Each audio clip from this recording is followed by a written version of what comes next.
संख्याओं पर आधारित चार संक्रियाएं।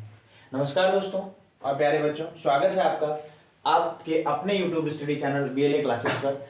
आज की जो क्लास है वो हम बात करेंगे पूर्ण संख्याओं पर आधारित चार आधारभूत संक्रियाएं। हम इसमें सबसे पहले बात करेंगे पूर्ण संख्याओं पर। पूर्ण संख्याएं, जैसा कि हमने पहले चैप्टर में पढ़ा था कि पूर्ण संख्याएं कौन सी संख्याएं होती हैं, यानी कि जो प्राकृतिक संख्याएं होती हैं वे तो आपकी सभी पूर्ण संख्याएं होती ही होती हैं, लेकिन यदि आप उसमें शून्य को मिला देते हैं तो वो संख्याएं जो होती हैं सभी मिलाकर पूर्ण संख्याएं बन जाती हैं। ठीक है, यानी कि 0 से लेकर 9 तक सभी संख्याएं, जो भी संख्या होती है वे संख्याएं सभी क्या हैं? पूर्ण संख्याएं। पूर्ण संख्या का सिर्फ एक ही सिग्निफिकेंस है कि उसमें सिर्फ 0 आप ऐड कर देते हैं जब, तो वह पूर्ण संख्या बन जाती है। तो सबसे पहली बात आती है कि पूर्ण संख्याओं का योग, क्योंकि संख्याओं की हम चार आधारभूत जो संख्याएं हैं वो उसमें सबसे पहले क्या आता है? पूर्ण संख्याओं का योग। जैसे किसी भी 9 + 9 = 18, मतलब पूर्ण संख्या हो और उसका आपको योग करना हो तो इस तरीके से। ठीक है, दूसरा है पूर्ण संख्याओं का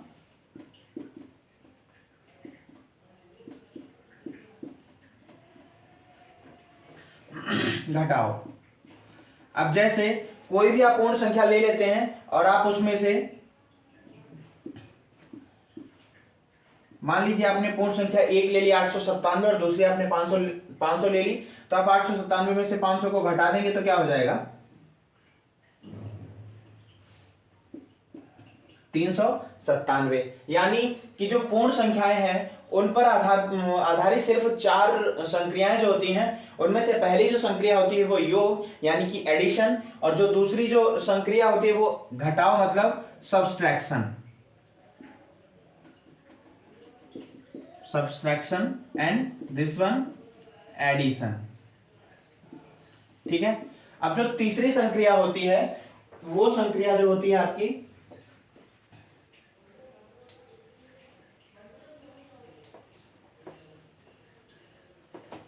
उस संक्रिया को बोलते हैं गुणा।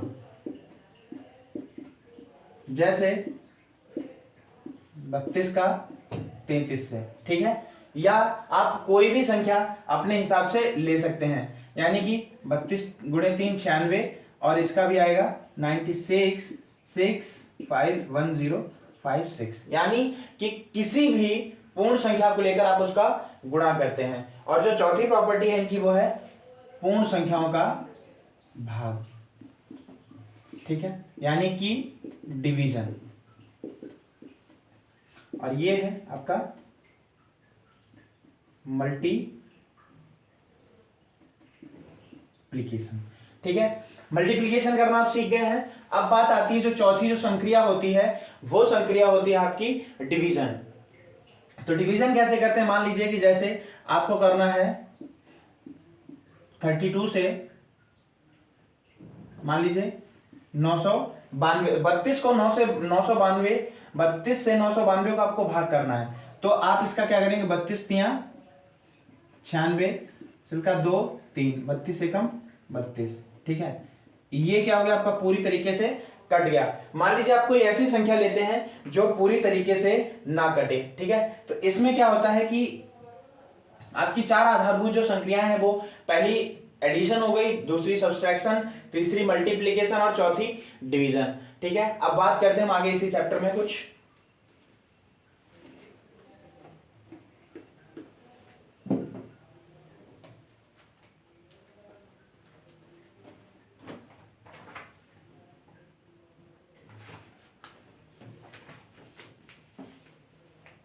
अब हम यहां पर बात करेंगे शून्य के गुण की। शून्य के कुछ अपने गुण होते हैं। जैसे मान लीजिए आप किसी भी संख्या का यदि शून्य में गुणा करते हैं तो वह जो संख्या है वह हमेशा क्या आएगी? शून्य। जैसे मान लीजिए आप 5 का 0 से गुणा करते हैं तो क्या आएगा? शून्य आएगा। ठीक है, ये क्या हो गई? पहली उसकी प्रॉपर्टी हो गई। ठीक है, फिर कह रहे हैं कि किसी भी संख्या को शून्य से भाग देने पर संक्रिया अर्थहीन होती है, किसी संख्या से शून्य को भाग देने पर भागफल शून्य होता है। मतलब आप अगर मान लीजिए सपोज दैट आप जीरो से आप किसी इस संख्या जीरो से आप 5 को ही क्या करते हैं, अगर भाग देने की कोशिश करते हैं तो ये क्या है, ये पूरी तरीके से अर्थहीन है, इसका कोई अर्थ ही नहीं है। लेकिन यदि आप मान लीजिए 5 से 0 को भाग देते हैं तो क्या होगा, यहां पर हमेशा जो भी आपका आएगा उत्तर वो क्या होगा, 0 आएगा। यानी कि 0 से यदि आप किसी संख्या को भाग देते हैं तो जो संख्या है वो अर्थहीन हो जाएगी। यदि आप 0 को किसी से भाग देते हैं तो क्या हो जाएगा, वो जो भी भागफल या जो कुछ भी आएगा वो आपका 0 आएगा। ठीक है, अब जो यहां पर जो बात करेंगे, अब हम सिर्फ विभाज्यता की बात करेंगे क्योंकि इस चैप्टर में इतना ही है। शून्य के गुण हैं और जो 4 आधारभूत संक्रियाएं हैं, गुणा, भाग, घटाव और जोड़ना। ठीक है, अब हम बात करेंगे विभाज्यता की। विभाज्यता की बात करेंगे हम 2 से लेकर 11 तक बात करेंगे विभाज्यता की, कि कौन सी संख्या किस संख्या से कब कटती है, उसकी क्या क्या प्रॉपर्टीज होती हैं। तो सबसे पहले हम शुरू करेंगे 2 से, कि 2 से हमेशा कौन सी संख्या पूरी तरीके से विभाजित हो जाएगी।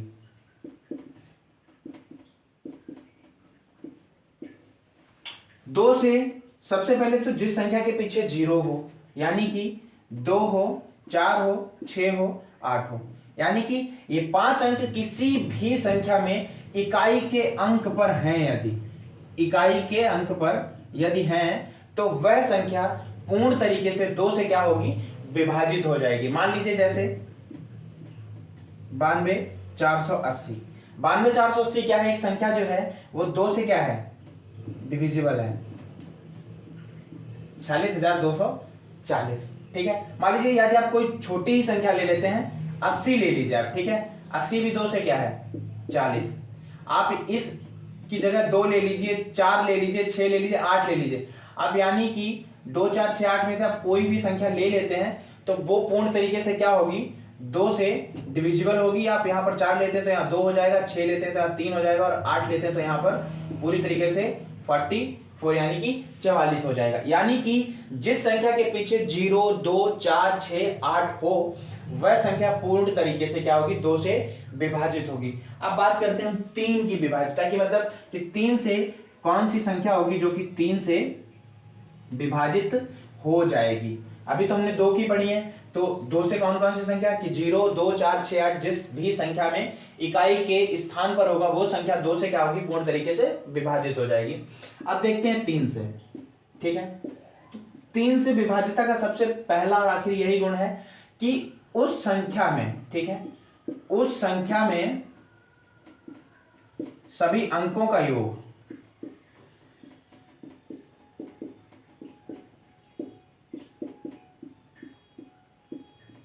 3 से विभाजित हो। यानी कि आपको कोई भी संख्या दी गई है तो उस संख्या में जितने भी अंक हैं उन सभी का योग पूर्णतया 3 से विभाजित होना चाहिए, वो चाहे आपकी कितनी बड़ी संख्या। सबसे छोटी संख्या मान लीजिए हम कोई लेकर देखते हैं 999, यानी कि 9 + 9 + 9 यानी कि 27। ठीक है, दूसरी हम संख्या लेते हैं 997, 9 9 18 7 25, यानी कि ये संख्या क्या है, पूरी तरीके से 3 से विभाजित है। 3 नेमा 27, यानी कि 3 9 27 और 3 8 24 होता है, यानी कि 25 24 से एक सिर्फ ज्यादा है, यानी कि ये संख्या क्या है, 3 से पूर्णतया विभाजित नहीं है, तो ये संख्या भी 3 से पूर्णतया विभाजित नहीं होगी।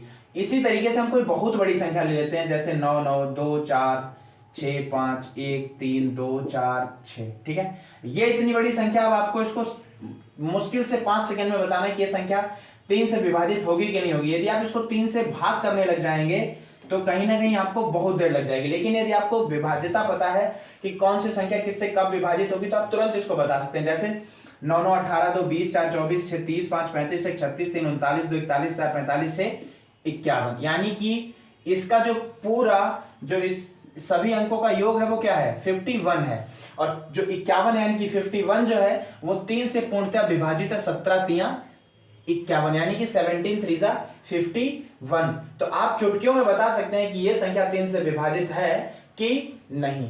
ये छोटी संख्याओं का तो हमें पता होता है कि हाँ, ये संख्या विभाजित है, ये संख्या विभाजित नहीं है, लेकिन यदि बड़ी संख्या कोई आ जाती है तो हम जल्दी से पता नहीं लगा पाते हैं। तो इस तरीके से हम पता लगा सकते हैं कि 3 से कौन सी संख्या किस समय कब विभाजित पूर्णतया हो जाएगी।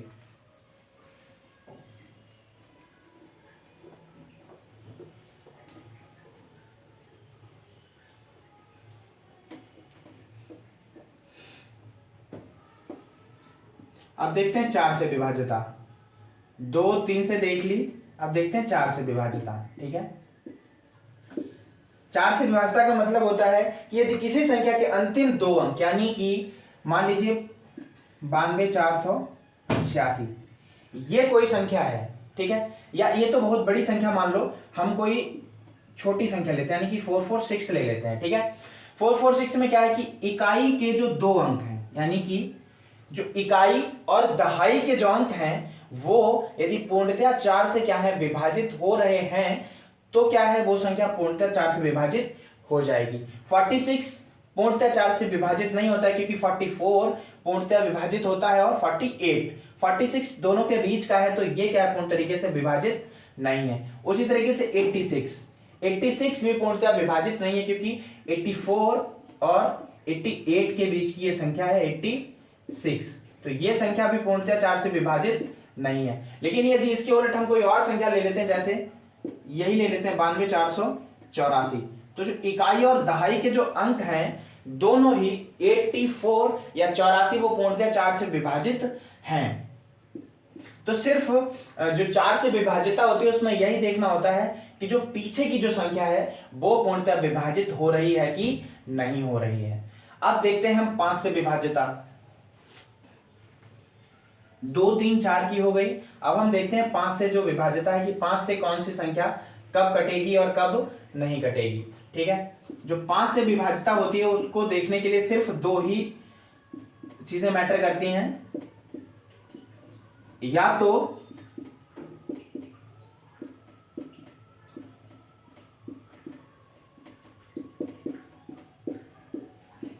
जीरो या 5 हो, यानी कि कोई भी ऐसी संख्या जिसके इकाई के अंक पर क्या है 0 है या 5 है, तो वो संख्या पूर्णतः क्या होगी 5 से विभाजित होगी। मान लीजिए आप ले लेते हैं 486। ठीक है, 486 यदि आपने ले लिए तो इकाई के अंक पर क्या है, ना ही 0 है और ना ही 5 है, तो आप सीधे बता सकते हैं कि यह संख्या पूर्णतः विभाजित नहीं है। लेकिन इसके उलट यदि आप 92,450, ठीक है, यानी कि इकाई के अंक पर क्या है 0 है, 86,455 इकाई के अंक पर क्या है 5 है। यदि 0 और 5 दोनों में से कोई एक संख्या है इकाई के स्थान पर, तो वो संख्या पूर्णतः 5 से विभाजित होगी।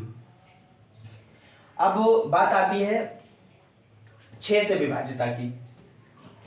5 से विभाजिता आपने सीख ली कि 5 से विभाजिता के लिए क्या कंडीशन होनी चाहिए, 0 या 5 होनी चाहिए इकाई के स्थान पर।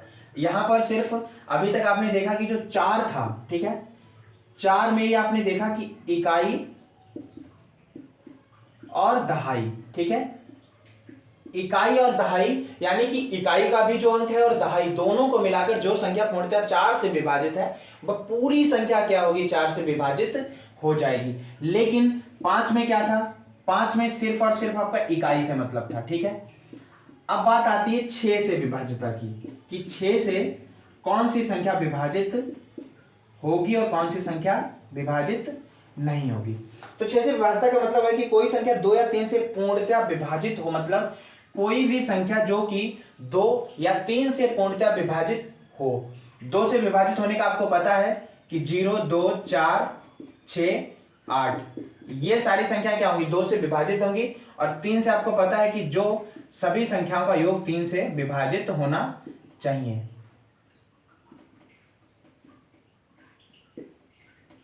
ठीक है, यानी कि 6 से वही संख्या विभाजित होगी पूर्णतः जो कहीं ना कहीं 2 और 3 दोनों से संख्या विभाजित हो, उसके बाद वो 6 से विभाजित हो जाएगी। ठीक है, अब बात करते हैं 7 से विभाजिता की, मतलब कि 7 से कौन सी संख्याएं विभाजित होंगी। जैसे 6 से विभाजिता की हम कोई संख्या ले लेते हैं, जैसे मान लीजिए 267। ठीक है, अब 267 में क्या है, ये संख्या पूर्णतया क्या है, 3 से तो विभाजित है, क्योंकि 9 2 11 6 17 7 24, ठीक है। ये 3 से तो पूर्णतया संख्या विभाजित हो जाएगी, लेकिन यहां पर 7 है इकाई के स्थान पर, इकाई के स्थान पर 7 है यदि, तो ये पूर्णतया 2 से विभाजित तो होगी ही नहीं। जब 2 से विभाजित नहीं होगी तो ये 6 से भी विभाजित नहीं होगी। मान लीजिए ऐसी कोई संख्या लेते हैं जैसे 9264, ठीक है। 9264 में क्या है कि इकाई के अंक पर क्या है, 4, यानी कि 2 से भी विभाजित हो जाएगी, और 9 2 11 6 17 4 21, और 3 से भी ये क्या है, पूर्णतः विभाजित है। यदि हम इसको करके देखते हैं 6 से, तो देख लीजिए ये पूर्णतः संख्या विभाजित 6 से हो जाएगी। 15 और 44, 1544 का 6 से जब आप गुणा करेंगे तो संख्या जो आपको उत्तर में मिलती है वो होगी 9264, क्योंकि 44 6 264 एंड 15 6 90। ये भी एक मतलब मल्टीप्लाई करने की एक ट्रिक है, वो ट्रिक भी आपको मैं इस क्लास में आगे सिखाऊंगा कि कैसे इतनी जल्दी आप किसी भी संख्या को गुणा कर लेते हैं इजीली।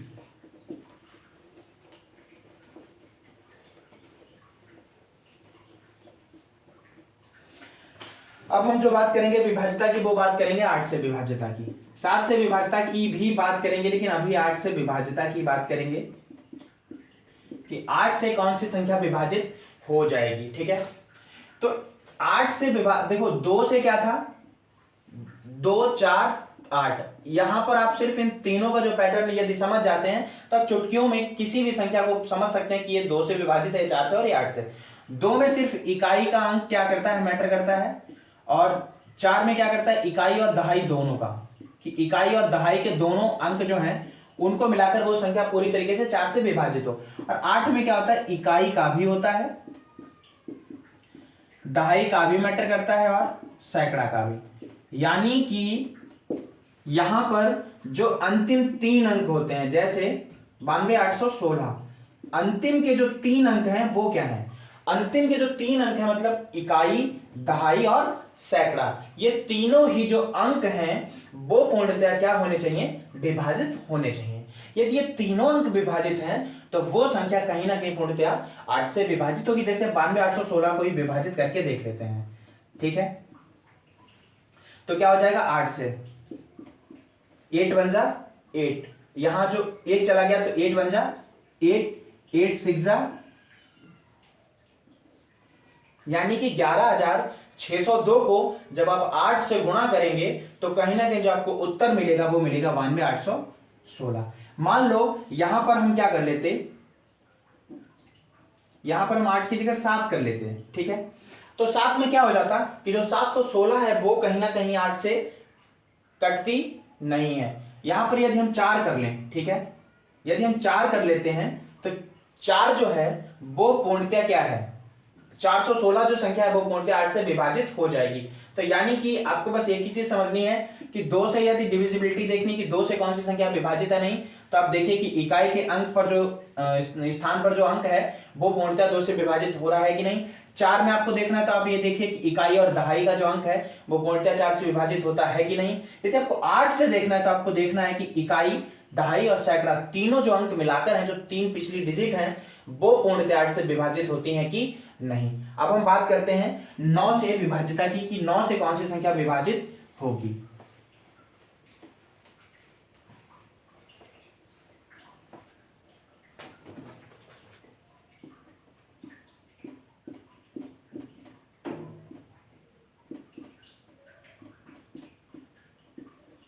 नौ से विभाज्यता का जो होता है, यदि किसी संख्या के अंकों का योग 9 से विभाजित है तो वह संख्या भी 9 से विभाजित होगी। जैसे मान लीजिए आप लेते हैं 42 81 93, 42 81 93, ठीक है।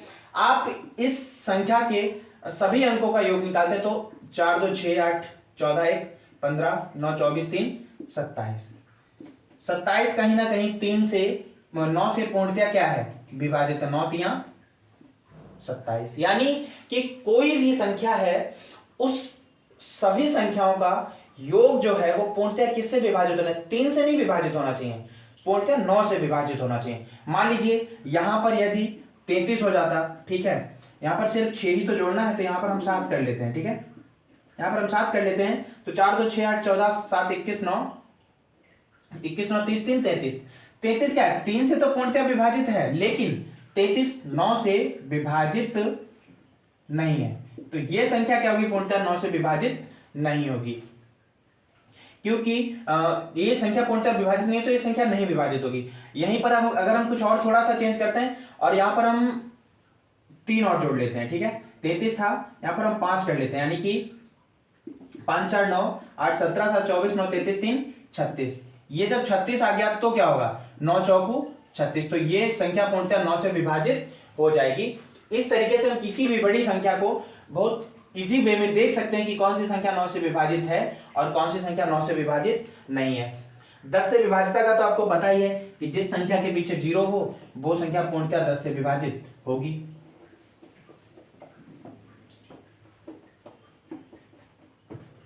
अब हम बात करते हैं 11 से विभाजिता की, कि 11 से कौन सी संख्या विभाजित होगी और कौन सी संख्या विभाजित नहीं होगी। जैसे मान लीजिए हम इसमें लेते हैं 80 16 45 51। 80 16 45 91। इसका जो रूल होता है वो रूल होता है, यदि किसी संख्या के सम स्थानों के अंकों का योग तथा विषम संख्या के स्थानों का योग अंतर 0 अथवा 11 से पूर्णतः विभाजित, तो मतलब कि जो सम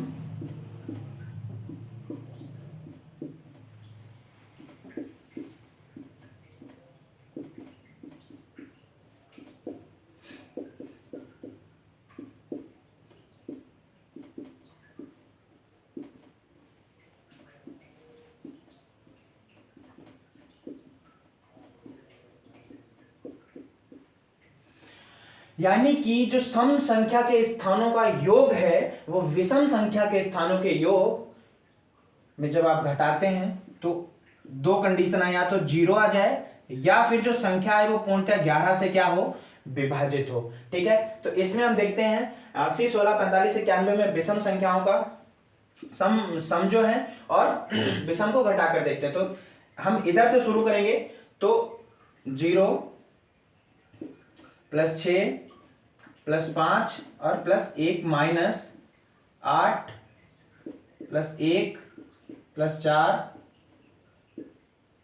और प्लस 9। ठीक है, तो इसको जब करेंगे तो 0 प्लस 6 प्लस 5 प्लस 1, 6 5 11 1 12, 8 1 9 4 13 9 22, यानी कि ये आ गया आपका 10। ठीक है, तो इसमें ना ही 0 आया और ना ही 11 आया, तो ये संख्या पूर्णतः क्या है, पूरी तरीके से विभाजित नहीं है। ठीक है, अब हम जो बात करते हैं, हमने बोला था आपसे कि 7 से विभाजिता की भी बात करेंगे, तो 7 से विभाजिता की भी बात करते हैं, क्योंकि यही एक लास्ट है कि हाँ 7 से विभाजिता की बात करना, और उसके बाद सभी संख्याएं हो गई हैं जिन जिन से हमें विभाजिता की जरूरत नॉर्मली पड़ती है। ठीक है, बात करेंगे हम 7 से विभाजिता की। 7 से विभाजिता का जो रूल होता है वो, यदि इकाई अंक को छोड़कर शेष बची संख्या में से इकाई अंक का दोगुना घटा देने के बाद बची संख्या 7 से विभक्त होनी चाहिए, तो दी गई संख्या 7 से विभक्त होगी। जैसे मान लीजिए आपके पास संख्या है 1001, आपको पता करना है कि ये संख्या 7 से विभाज्य है पूरी तरीके से कि नहीं। तो ये क्या हो गया, ये आगे की संख्या हो गई और इकाई की संख्या क्या हो गई, 1। ठीक है, तो आप आगे की संख्या को एज इट इज ऐसे ही लिख लेते हैं, और जो पीछे की जो संख्या इकाई की इसको दोगुना कर देते हैं। ठीक है, 1 का दोगुना क्या होता है, 2। आप इसमें से जब 100 में से 2 घटाते हैं तो क्या आता है, 98। अब पता है आपको कि 98 पूरी तरीके से 7 से कट जाता है, 14 7 98 की 14 7 जा 98। दूसरी संख्या आपके पास होती है 1005। ठीक है, आपको पता करना है कि 1005 पूर्णतः विभाजित है कि नहीं है, तो 100 को आप एज इट इज लिख लेते हैं, क्योंकि 5 क्या है, यहाँ पर 5 है जो आपका इकाई का अंक है। ठीक है, तो 5 का दोगुना क्या होता है, 10। 100 माइनस 10 90 पूर्णतः 7 से विभाजित नहीं होता है, तो ये संख्या भी पूर्णतः विभाजित 5 से नहीं होगी, 7 से नहीं होगी। जैसे मान लीजिए 749 हम लिख लेते हैं। ठीक है, हमें पता करना है कि 749 पूर्णतः 7 से विभाजित है कि नहीं, तो 74 को हम ऐसे ही लिख लेंगे 74 को, और 9 का दोगुना क्या होता है, 18। ठीक है, 74 में से 18 गए तो 56। ठीक है, अब 56 आपको पता है कि पूर्णतः 7 से विभाजित है, 7 8 56। तो आई होप कि आप लोगों को ये विभाज्यता पूरी तरीके से समझ में आई होगी कि कौन सी संख्या कब किससे कटती है। और हम ये जो नोट्स हैं, ये नोट्स भी हम आपको प्रोवाइड करा देंगे और आप लोग अच्छे से पढ़ते रहिए। और आप जरूर बताइएगा कि हाँ यहाँ पर मतलब किस चीज में आपको कौन सी चीज इजी लगी और कहाँ पर क्या चीज कठिनाई है। जो भी आप बताएंगे तो उसको हम दोबारा से दूसरी क्लास में क्लियर कर देंगे। Thank you so much.